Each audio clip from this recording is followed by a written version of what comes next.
The 4 female competitors in the Money in the Bank match from SmackDown have been chosen, and that field of 4 looks absolutely nothing like the originally planned 4. There's a lot we're going to be discussing here. At the beginning of all of this, I looked at the field of female competitors on SmackDown and said that the 4 competitors were going to have to be Carmella, Liv Morgan, Natalya and Tamina, simply because there wasn't anybody else. A lot of people at the time were suggesting Mia Yim, that she could debut. I didn't believe that likely, and that hasn't come to pass, as it were, at the time. Despite a lot of revisions, we've ended up with an extremely close final 4. But let's talk for a minute about those revisions, okay? I'm going to be naming a lot of names. Sonya Deville, Becky Lynch, we're going to be talking about a lot here. Over the course of the last 6 or so weeks, the WWE's internal list, which basically is just a list that they haven't officially announced yet, has featured a lot of big names. The main questions that the WWE have been asking has basically been, are they ready? That's not supposed to be a DX reference, but I know we're there. This is in reference to 3 people. Zelina Vega, who is now in the match, but it also refers to both Sonya Deville and Becky Lynch. The intention of the WWE was to have a run of surprise returns for big names, which they believe would guarantee an increase in ratings due to the can't miss viewing of wondering who's going to return next.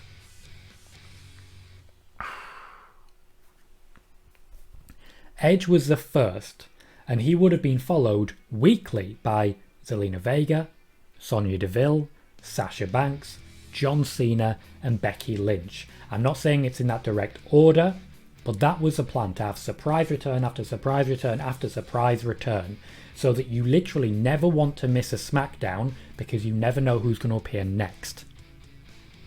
Meanwhile, over on Raw, they were considering Goldberg's appearance and the return of The Fiend as big returns too. A lot of things were pitched, but didn't quite work out. A lot of these names were never formalised. They were penciled in, as the phrasing is, or they weren't penciled in. I'll go into more detail about that soon as well.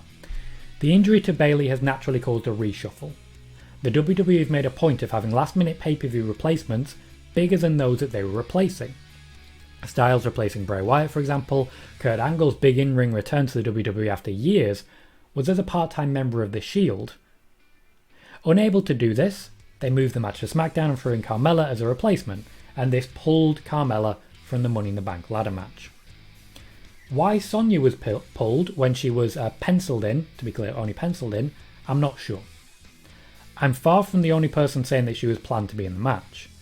A month ago today, I reported that she was training for her in-ring return, and this has been confirmed by Fightful over the last few days.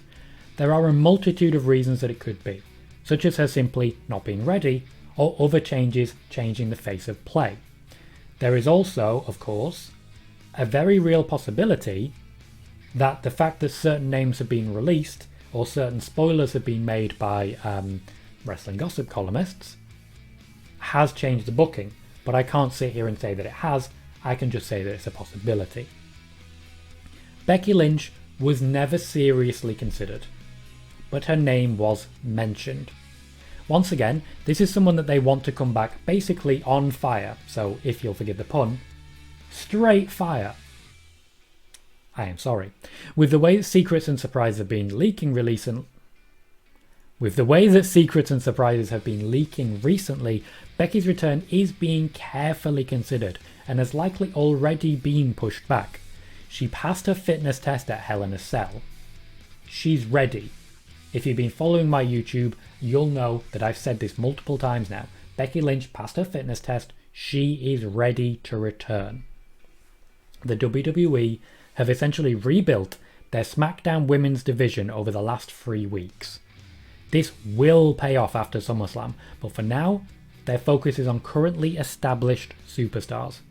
Natalya and Tamina will get the nod, and that's not necessarily a bad thing. What I will say is what surprises are actually left at this point. First, we heard that the WWE are planning major surprises, then we were told almost all of the major surprises, to a point that some of those surprises have already been changed. And now what are we left to be excited for? Hopefully, they have something else in their back pocket to surprise us with.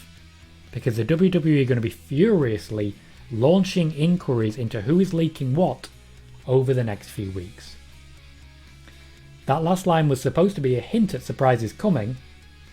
Then as I was finishing typing it, more big surprises leaked. Good times. Good times. Let's catch up with the chat as regards that. So,